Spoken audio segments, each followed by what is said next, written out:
Let's all be totally honest here from the beginning and say that we didn't expect to be having this conversation this year. But Cristiano Ronaldo leaving Manchester United and Man United replacing him, we're just accelerating this conversation by 1 year. Ronaldo would have been going next year, I think anyway. So this is just 12 months earlier than we thought it would be. It's not a conversation that Ten Hag thought he'd be needing to have.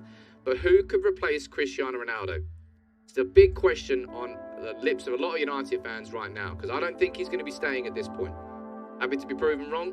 Well, actually, no, I probably wouldn't be happy. I think Ronaldo at this point, I'd prefer him to leave, but I'll do a separate video on that.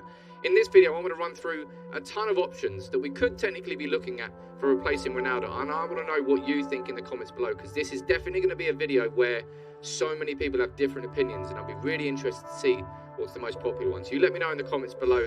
And if you do enjoy this video by the end of it, please, if you would consider subscribing to United People's TV, I'd try and put as much research and as much quality into these videos as possible. So it'd be great if you supported it and dropped a like on the video as well. But look, Ronaldo's missed training, pre-season training for the second day in a row because of family reasons. I hope him and his family are well. But the timing of it doesn't sit well with me, this whole asking to leave Manchester United. And the first thing to understand about this Ronaldo situation and strikers available in the market is this. There were 3, I would say, elite goal scorers available in the transfer market this summer. Number 1 was Erling Haaland, and he's now gone to Manchester City, and we know about that. Number 2 was Darwin Núñez, and we all know what's happened there. He has gone to Liverpool. And number 3, I would say, was Christopher Nkunku, who has since signed a contract extension at RB Leipzig. So of the 3 choices that would have been available to Manchester United, had Ronaldo let us know about what he wanted to do earlier in the summer, we may have been able to address it this summer. I don't think we can properly address it this summer. And this is the thing. And this is the thing I want to ask you before I run through all the options. 2 choices here. Number 1, do you want Manchester United to sign a replacement for Ronaldo this season so we have a striker? Or number 2, would you rather that Ten Hag waited a year to identify the exact striker he wants and goes after him next summer, and then we cope without Ronaldo? They're the 2 options. I want you to let me know in the comments below. But let me just run through a list of options that we could technically look at, because the list is quite long. You could look at Sasa Kaladzic. Now, not many of you will know who he is. I'll be honest, I don't particularly know who he is either. But I know that he's been lined up as the Darwin Núñez replacement by Benfica. If you take a look at his stats, I mean, it's obvious where his strengths are. He's a bloody massive bloke. What is he, 2 meters tall? He's lined up as a potential replacement for Darwin Núñez. Great in the air, far more of a target man, not really the sort of pressing individual that we would maybe look for inside this system. This stupid, these Windows lights are they keep refreshing themselves. Stupid, what a bad website. SofaScore, I love your content, fix your website. Why does it keep refreshing instead of just staying on it? Anyway, Sasa Kaladzic, I'm going to close all the SofaScore windows now because that's just going to annoy me. Let me get rid of all of those for you so that doesn't happen again. As I said, I'm a bit particular. I like it to look nice. But Sasa Kaladzic, he's going to be number 1. Not number 1 on that list, but the first name on the list, right? And there's plenty of other names on this list as well.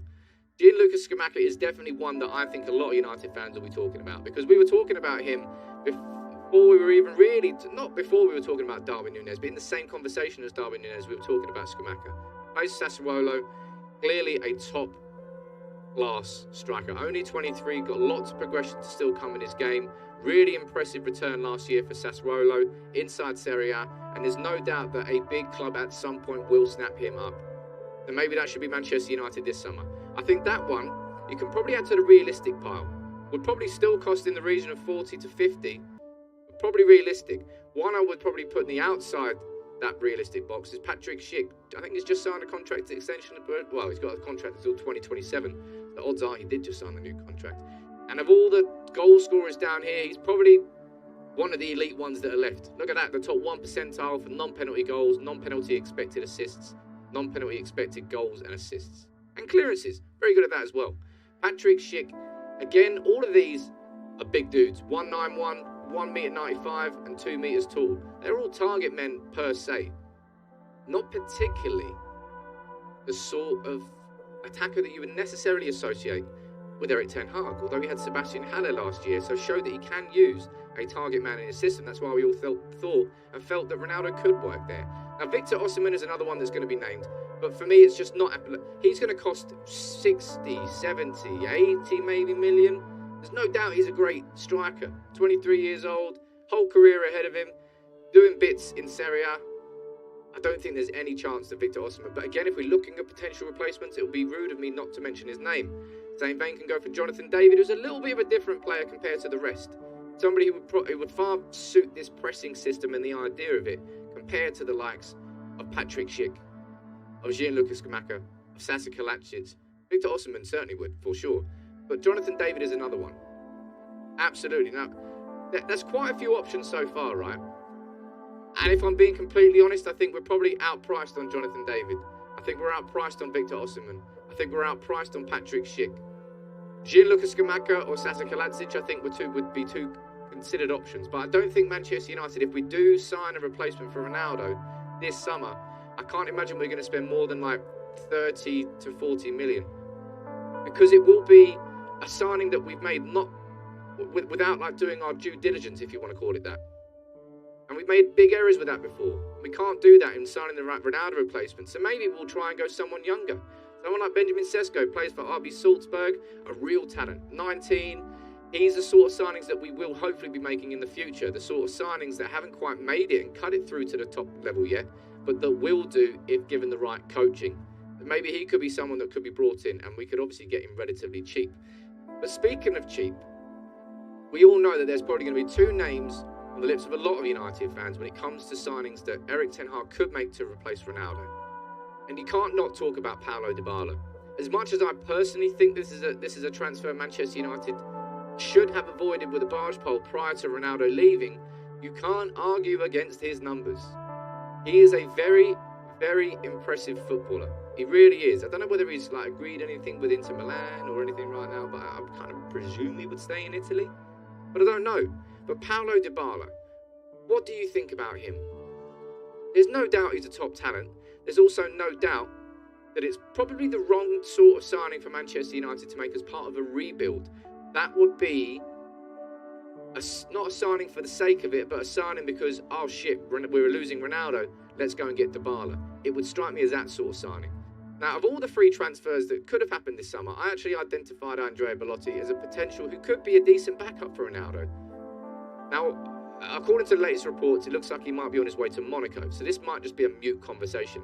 But Andrea Belotti, maybe that's something that we should be considering. Not because I think he'd be an incredible signing, but because of what I said earlier. Manchester United and Erik ten Hag have two options here, if or when Ronaldo leaves now. Number one, we replace him with somebody in the region of 20 to 40, maybe with a view of then bringing in a proper Ronaldo replacement next year. Or, actually three options then. Number two, we go all out and we do sign a player like, I don't know, Patrick Schick, and we spend 70, 80 million on him. Victor Osimhen, 70, 80 million.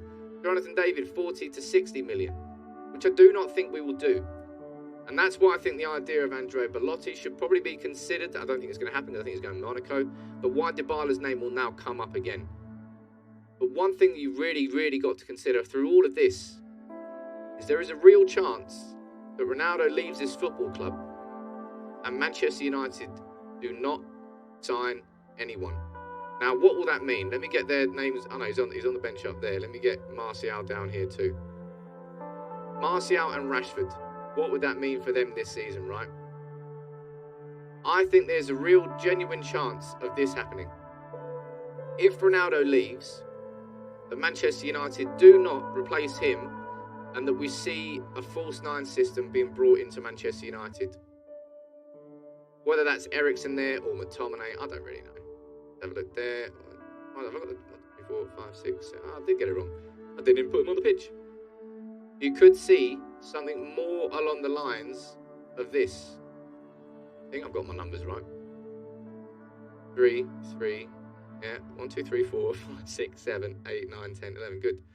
I've got that right. Oh my god, I can't count. 1, 2, 3, 4, 5, 6, 7, 8, 9, 10, 11. Yeah. Get in. I did get it right. I thought I was right. So we could see a false nine system. Now, I'm not saying that this is Bruno Fernandes' best position, because it definitely isn't. But if you looked at what really worked for Erik ten Hag in that 2018-19 Ajax team, this wasn't Bruno, this was Tadic. This wasn't Eriksen, this was Donny van der Beek. And what worked really well there was that whenever Tadic operated in that role there, Whenever he dropped back or dropped deep, Van der Beek would run straight into the space that he left. They worked vertically together.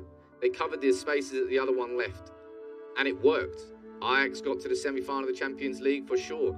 And if we're looking at strengths of depth in this team, probably number 10 is where we're looking the best. We've got Bruno, we've got Van der Beek, and we've got Eriksen down here on the bench as well, who could easily operate inside that role too. So I think it's worth considering that maybe Manchester United wouldn't actually sign a Ronaldo replacement, and that Erik ten Hag would adopt a more of a false nine system like he did with Ajax in 2018-19. Maybe you'd see Bruno play up there. Maybe you'd see Rashford play there.